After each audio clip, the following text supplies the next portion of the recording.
Hello, everyone, and welcome to the Unfound podcast channel. I am Unfound's host, Ed Dentzel. I hope you're doing well wherever you are.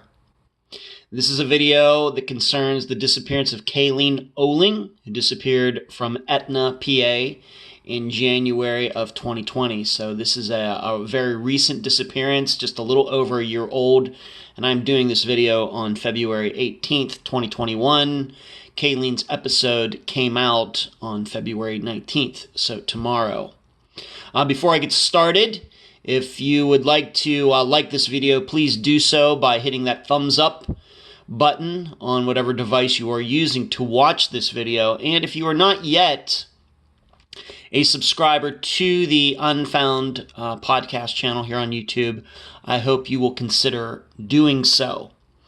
For the purposes of this video, I'm just going to use Google Maps in this view instead of going to the actual satellite view with actual pictures. I think this will suffice. I also think that this will keep things a little easier for you to see.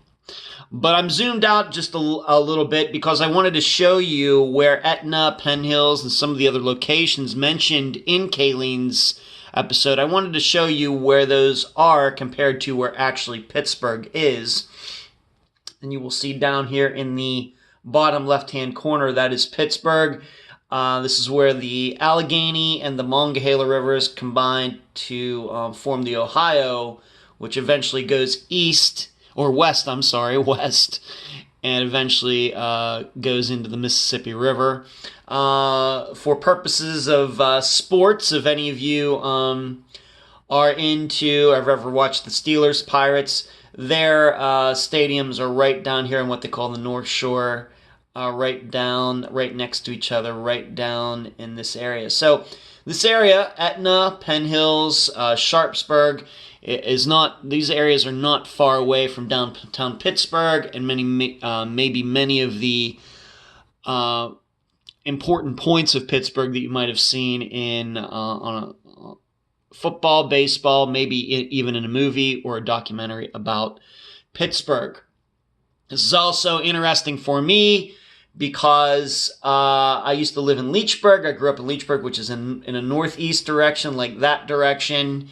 And to get to downtown Pittsburgh, I had to take what is known as Route 28 right here that leads to Pittsburgh. So I used to go by these areas all the time. And in fact, this bridge, the Highland Park Bridge, I used to take piano lessons from 8th grade until I graduated high school, right down in the Shady Side, East Liberty, Bloomfield area right in here. And there's where actually right here is where the Pittsburgh Zoo is as well, this little green area right there. And one of my best friends from Pennsylvania is actually from Verona up here, and he actually went to Penn Hills High School. His name's Sean.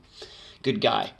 But, so I just wanted to show you, like I said, that's why I have this zoomed out. I'm now going to zoom in a little bit closer so you can see this. Whoop, a little too zoomed. All right. And I put it right there in the middle of the screen. As you've seen on other videos that I've done using Google, the blue line signifies the quickest route, the most efficient route from one point to another. Remember that Kayleen disappeared from Etna. She was at her friend's house. Of course, her mother also lived in Etna, just like 10 doors down.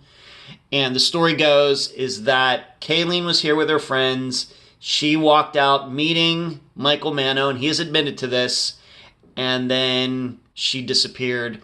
Now, what they consider Lower Etna is this area as you get closer to the Allegheny River.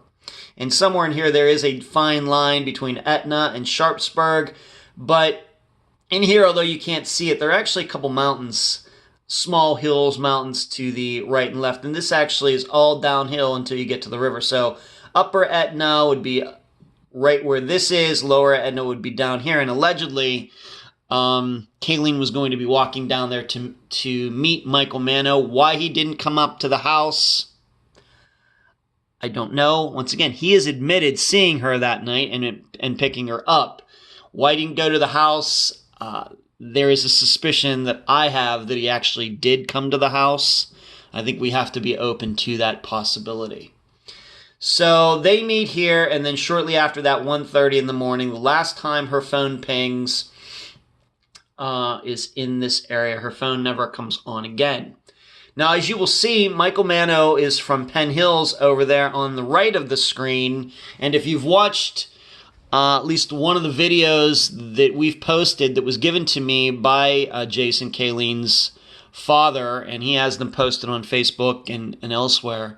But you see these protests that have taken place out in front of Michael Mano's residence. And in fact, the one where he says, yeah, Kayleen is sleeping with the fishes and you will be too. You've seen that video. It's on the website and elsewhere.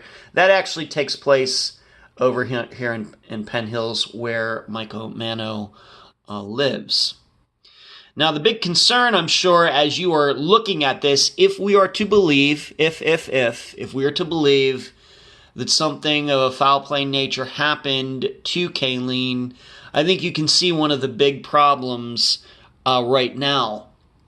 90% of the drive from Penn Hills to Etna, between these two locations, you go right along the Allegheny River. That, I think, is a big concern in this disappearance. As we've talked about, or as I talked about with Jason, he talked about going into the Allegheny River. I'm not sure where, but there were some pictures that Natasha posted on theunfoundpodcast.com. You can see some of those pictures, and actually Jason himself beside the river. That is this river right now, so right here. So he even is open to the idea that Kayleen ended up in the river. Of course, if she did, then we need to start thinking about looking downstream, going even into the Ohio River. We have to keep that, unfortunately, as an option. I'm sure that Jason, what he's done over the past year, I've not done so, but has checked the flow of the Allegheny River at the time. Was it high? Was it low? It was January, so I'm thinking it was probably high and probably fast. And that is a huge concern. You should also know that I know this, even though I used to mainly come down 28 to get to Pittsburgh, I can tell you many times I've been on this road, this street right here on the other side of the Allegheny, and it would be very possible for somebody to stop a car and take a body down to the river and throw it in. I can tell you that for sure, having been on that road many, many times. But it's been a little while, over 20 years ago, but not much has changed since then. Pretty much all of this area in here is as developed as it is going to get. So that is a possibility, especially when we're talking 2 in the morning, 3 in the morning, etc. The other problem is that you wouldn't even have to stop the car and go down to the river. As you can see, there is a bridge right here and I forget the name of this bridge, that goes across right here. And then this is the Highland Park Bridge. And these are two bridges that are very high above the water. And at 2 in the morning, could a car stop and throw a body over the side fairly quickly? Probably yes, even if there are street lights, which I'm sure there are on those bridges, but there certainly probably no video cameras, I don't think. But we have to be open, unfortunately, to this. The other concern is that could somebody, once again, Michael Mano has admitted meeting her that night, but he says that he dropped her off with a guy named Marcus, no last name, no location, so you can think of that what you will. But you should also know that water is not the only option here.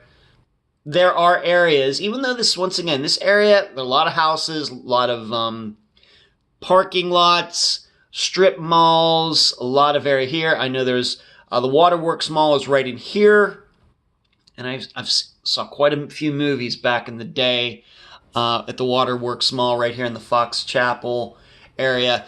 It's fairly developed, but there are parks. There are some woods in the area. I can tell you that deer, even though this is a city, deer do live in this area and will come out and go into people's yards and then go back into the woods and everything and lie down at night or during the day and then come out at night. So you have to be open to that. And Jason did say in the interview that they were looking at some places on land as well. So not only are they looking at water, but they are looking at land, and I think that makes a lot of sense.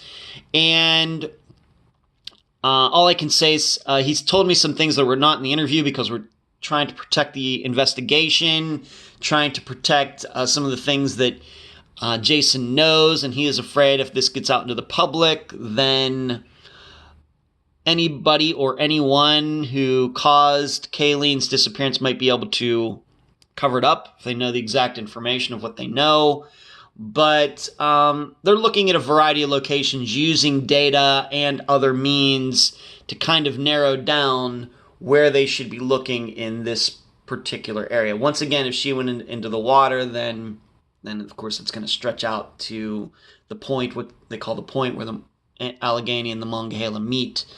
But if she was buried somewhere, put somewhere, they have reason to believe that it would be in this area between Etna and Penn Hills. So I just wanted to go through that with you. And once again, to show you, I did this at the beginning, but I'll do it again, just to show you how close this all is to downtown Pittsburgh. Duquesne University, where my mother went to school, is here. University of Pittsburgh is in here.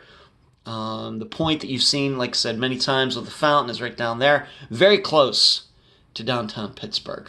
And we have to remember that this is a disappearance that's just a little over a year old, so there's still a lot to do, a lot to learn. And but unlike just about all of the disappearances we've covered so far in 2021, Kayleen Olings does not have as many choices or as many possible theories. I thank you for watching this video. Once again, I hope you will like it, and please subscribe to the Unfound Podcast channel right here on YouTube. Thanks.